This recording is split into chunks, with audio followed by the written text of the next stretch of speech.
Alamin natin kung kailan mag-shoot ang Hello Love Goodbye sequel ngayon 2024. Halina't panoorin natin ang buong detalye.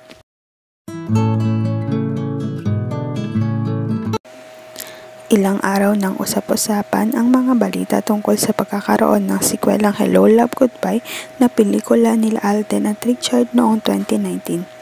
Sa huling eksena ng Hello Love Goodbye, pinakita si Joy na nasa airport dahil pumunta siya sa Canada para tuparin ang pangarap niyang makamit ang kanyang pinag-aralan bilang nurse.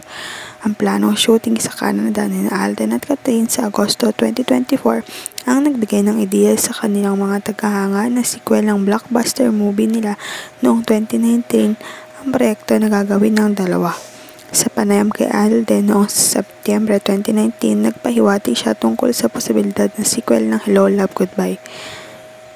Bukod sa balitang magsisimula sa Agosto 2024 ang pelikulang gagawin nila Alden at Catherine, may usap-usapang balak isali sa 58th Metro Manila Film Festival sa Disyembre 2024 ang proyekto.